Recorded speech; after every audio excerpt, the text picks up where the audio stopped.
La próxima semana el ministro de Hacienda, Mauricio Cárdenas, va a radicar en el Congreso de la República la reforma tributaria. Tiene un elemento bastante interesante que es el monotributo. A usted, por ejemplo, va a salir a tocar guitarra, pague monotributo. El tendero, paga monotributo. El carnicero, paga monotributo. Eso de monotributo, un tributo en homenaje al mono Jojoy, ¿o qué? Monotributo. Pues, toca monotributo, toca pagar 2 veces. Ay, A los combos y al gobierno. Doble tributación se llama eso. Doble tributación. Sí. Esperemos a ver si eso sí, tan bueno, si dan tanto. Porque la idea es darle la posibilidad a todos los pequeños empresarios que accedan a préstamos con la banca, etcétera, que crezcan, que se profesionalicen, no sé. Tan queridos son. Viene Nicolás Albeiro Echeverri, el congresista, para hablar de la reforma tributaria que está lista. Y para empezar el tema, yo a preguntarle me atrevo si es verdad que aquí nos van a grabar hasta los huevos. Le agradecemos los huevos, la leche, el arroz, ¿cierto? Con el IVA, que creo que es el tema más delicado que va a tener que sortear el Congreso de la República. Le agradecemos por estar aquí en Sin Tapujos, doctor Nicolás. Bueno, muchas gracias para ustedes y un saludo muy especial a todos los televidentes. Yo creo que es un tema pues que no vengo a defender, es un tema que estamos sobre la base de especulaciones porque aún no ha sido radicado el proyecto de ley. Es un tema del que todo mundo habla, que se requiere, que se necesita y todo el mundo dice que no lo va a votar y que con absoluta certeza va a terminar siendo una ley porque tanto los gremios como el presupuesto así lo requieren. Sí, doctor, le ofrecemos un tintico, pero como la cosa está tan dura y el monotributo lo estamos cobrando a 500 pesos bueno, el tinto. Pero con valeriano o sin valeriano. Pues con valeriana cuando empiece el proyecto. No, pero los 500 es verdad, no los da ahorita cuando acabe el programa. A la salida. Pero con el 19. Pago con el 19, 20 o 16. O 5 también, vea. ¿Cómo no, van dejémosla a hacer, porque están cobrando muy caro.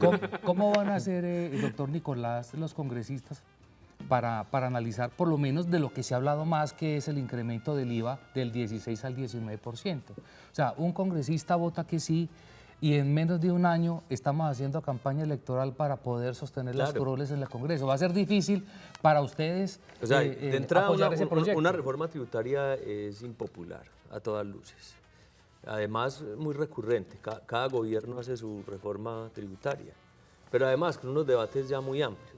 Unos dicen que si se controla la evasión, no hay necesidad de una reforma tributaria. Otros dicen que si se controla la corrupción, no hay necesidad de una reforma tributaria, pero un país responsable, además vigilado por las grandes centrales de riesgo y un país en las condiciones de Colombia, que uno se queda sorprendido. En el panorama internacional, el ministro de Hacienda ha sido reconocido como uno de los mejores ministros de Hacienda del mundo. Y todos, y en el panorama latinoamericano, como la economía más sana, la economía colombiana.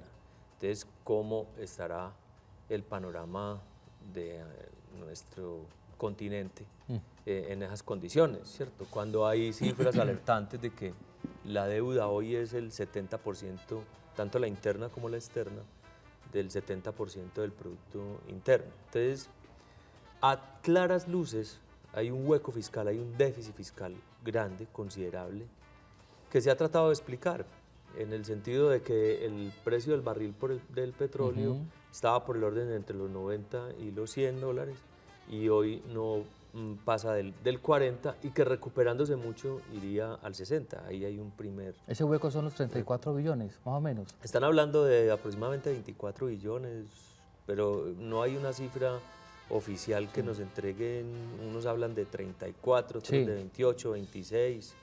Realmente yo creo que es superior a los 20 billones. Pero mire, usted lo decía ahorita, ¿no es más fácil o mejor jugársela por restringir la evasión, por atacar la evasión de impuestos, que poner a tributar, dígame un contratista de 1.500.000 pesos para hacer declaración de renta? Yo creo que a claras luces el país ha reclamado una reforma integral que pueda revisar no solamente el impuesto a las empresas, sino a las personas, Pero todo impuesto tiene que partir de un principio, toda reforma tiene que partir de un principio, el que más tenga más pague, para poder que haya, buscar la equidad.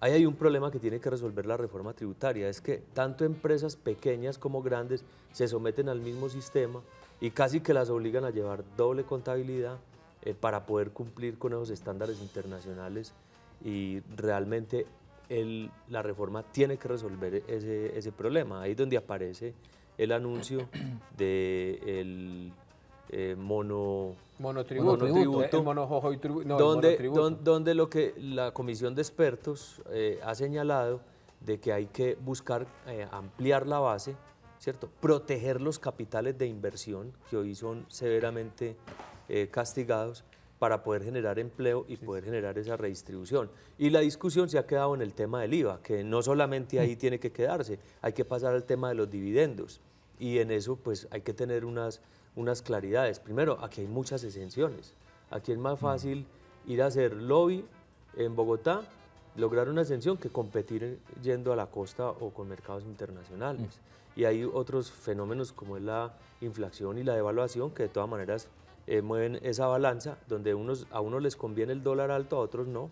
Estamos hablando de que a muchos, este es un país poco exportador, a muchos les conviene el dólar entre 2.600, 2.800, y todos esos factores se tienen que ver reflejados en ese estatuto tributario que se va a plantear. En principio, pues yo digo lo que todo político tendría que decir, que no se suba el IVA, que no haya IVA para la canasta familiar, pero eso tiene una sustentación, ¿cierto? Es decir, realmente si lo que buscamos es que pague el que tiene y proteger al más pobre, pues el IVA es un tributo que se vuelve injusto porque todos le ponemos el mismo porcentaje, entonces paga tanto el pobre igual como el que tiene, y ahí hay que hacer un cuidado. Hay quienes sostienen, yo aclaro, yo no soy experto en este tema, soy abogado, he estudiado para venir aquí sin tapujos, y pues conociéndolos he tratado de blindarme como al máximo y sustentar mi posición, en el sentido de que es un IVA que tiene muchas exenciones, que tiene muchos vaivenes de unos productos con un porcentaje, otros con otro. Hay ex ministros de Hacienda que se atreven a defender la reforma tributaria poniendo ejemplos como los países escandinavos, como Noruega, Suecia, que entre Dinamarca y el Cundinamarca nosotros hay una gran diferencia, ¿cierto? Porque, y entre el Madrid de España y el Madrid de Cundinamarca también. Claro. Entonces hay que tener mucho cuidado. Yo creo que hay que ser cuidadosos de la canasta familiar, y hay que ser cuidadosos del incremento. Hay quienes sostienen la tesis de que se debería inclusive bajar al 15% para evitar la evasión, fuera más fácil y pagarlo. Por ejemplo, en Estados Unidos impuestos del 10%. Ahorita que decía, no lo quisimos interrumpir, decía de protegerlo de los capitales, hasta de pronto por eso que las FARC no han querido decir qué propiedades y qué plata tienen, no tanto por no querer reparar a las víctimas, sino por miedo a la nueva reforma tributaria, ¿ok? Pues yo no sé, eso lo está diciendo usted, pero si tienen plata, ellos les va a tocar, pero a les va a propósito, tocar hablar un poquitico de eso, pero mire, hay, independiente de toda esa filigrana, de toda esa jurisprudencia que tiene manejar una reforma tributaria que es de intereses, bueno, y eso los conocedores saben, lo saben más que nosotros inclusive, hay varios temas que han revelado que le golpean al ciudadano promedio, o sea, al que está allá, al ciudadano de a pie, como usted y como yo. Por ejemplo, uno de los temas es que las iglesias y los cultos paguen impuesto. Ese es uno de los temas. Entonces, por ejemplo, que todos los inmuebles que tienen, que las cafeterías, que las fincas, porque hay muchas parroquias que tienen fincas, que paguen sus impuestos debidamente. Ese es uno de los temas que está ahí. Impuesto al bautismo. Pero a ver, tenemos que poner cuidado en el tema.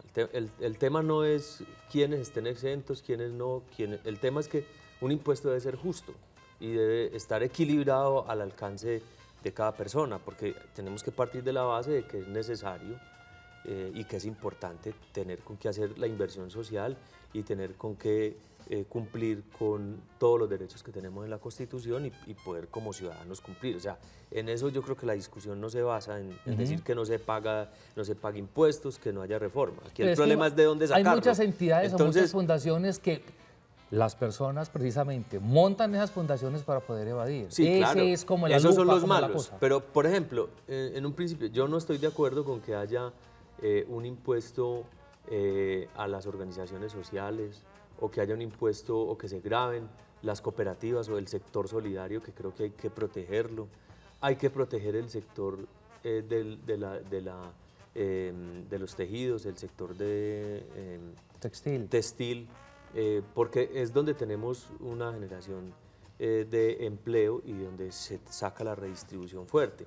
El tema de las iglesias y el tema, yo lo que creo es que no se puede caer el debate de que se le va a cobrar al bautizo, que no, sino que el impuesto tendrá que ir donde haya esos excedentes y sean capaces de responder. Entonces es cierto, hay una mala práctica, también obligada por el exceso de impuestos de las empresas que buscan escudriñarse en fundaciones o en cooperativas. Esas tendrá la ley que blindarlas y tendrá la reforma que cuidar. Antes de ir a comerciales, permítame, rápido, ¿en qué va a parar la reforma? Tributaria. ¿El Congreso en qué va a parar? No, la aprueban.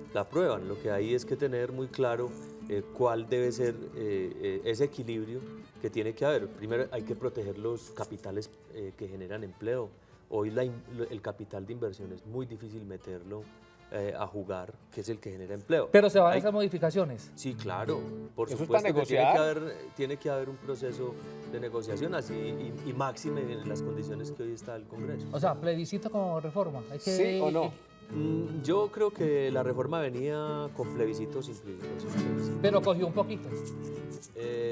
No, yo creo que estaba cantada desde el año pasado. Bueno, vamos a pensar.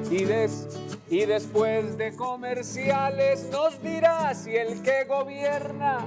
Y después de comerciales nos dirá si el que gobierna también va a ponerle impuestos. Hasta la leche materna también va a ponerle impuestos. Hasta la leche materna.